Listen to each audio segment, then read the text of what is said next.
com va sorgir el tema de la novel·la Per un sac d'ossos? Bé, doncs aquesta novel·la va sorgir en una època en què la qüestió de la memòria històrica començava a estar molt d'actualitat. Hem de pensar que jo aquesta novel·la la vaig escriure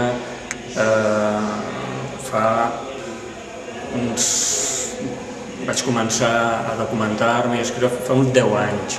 I en aquell moment, ara està molt present, però en aquell moment començava i era una qüestió que a mi m'interessava molt, sobretot precisament perquè pel gran desconeixement que hi havia, és a dir, que era una cosa molt curiosa que fins i tot durant el procés d'escriptura o de documentació és una cosa que em va sobtar moltíssim, el desconeixement i sobretot l'amnèsia, podríem dir. I a partir d'aquí em va venir molt les ganes de tractar, de fer alguna novel·la relacionada amb aquesta qüestió. El que passa és que després, a mesura que la documentació era més profunda i la novel·la avançava, van sorgir altres temes per mi tan interessants com el mateix, diríem, genèric de la recuperació de la memòria històrica que realment em van agafar. I llavors aquesta novel·la acaba per tocar 3 o 4 qüestions, o 2 o 3 qüestions que curiosament en aquella època pràcticament eren com tabú i que encara avui en dia són bastant desconegudes. Una és la que s'està parlant tant ara de recuperar tots els morts sense nom, les fosses, diríem, treure la gent, saber qui hi ha, si els familiars volen. Per una altra banda hi ha la qüestió dels camps de concentració, que és un tema que increïblement és un gran desconegut de la societat contemporània. I després també, així d'una manera tangencial, però que apareix a la novel·la, també es toca un tema molt curiós, que és el tema del segrest de nens, de nens de diverses edats, des de bebès acabats de néixer fins a nens i nenes de 2-3 anys, agafats de les seves mares roges, que eren a la presó o fins i tot afusellades, per tal de, diríem, de regenerar-los, ja que es creia, era una teoria que no és inventada meva, és real, que es creia que la dolenteria, és a dir, la mala voluntat es portava a la sang i es transmetia als fills. I aquelles dones, aquelles mares, que eren mares roges, anarquistes, per a la cúpula guanyadora de la guerra, era gent de mala vida i sobretot de mala herència. I es justificava fins i tot científicament la transmissió de la ideologia. Això és una absurditat, però provocava que es segrestessin criatures i s'entreguessin a famílies que oferien la garantia com a mínim, de l'intent de regenerar aquella criatura que havia nascut amb un pecat original.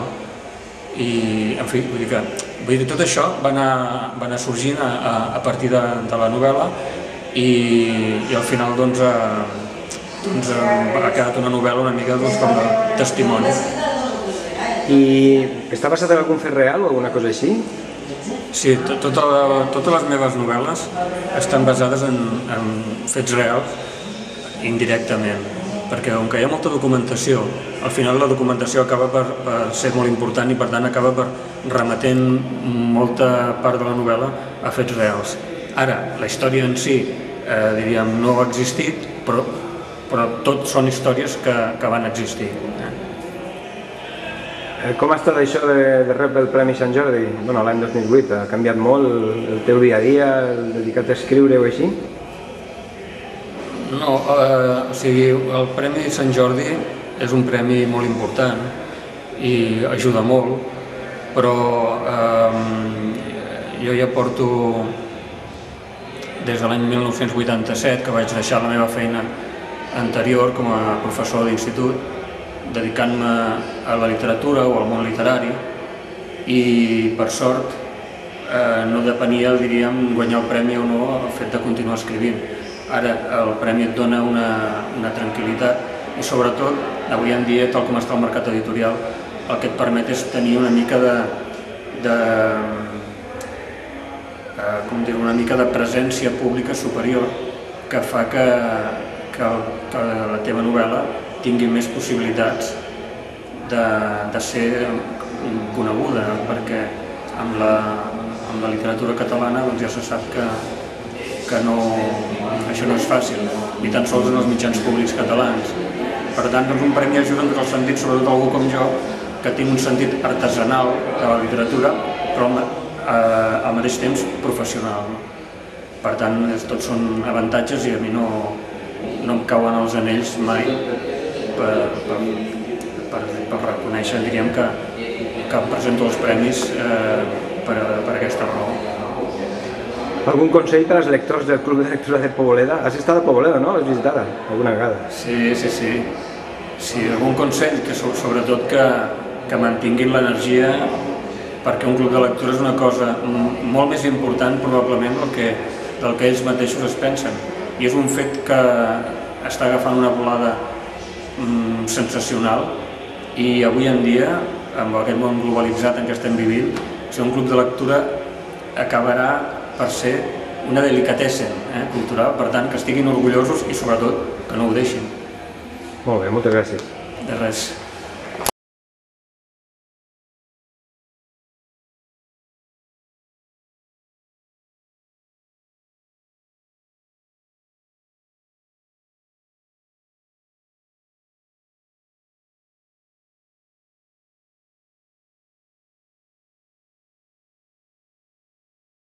Hi havia presoners tant de la banda dels nazis, dels alemanys, hi havia desertors alemanys, com hi havia també aliats, és a dir, era un camp de concentració molt gran.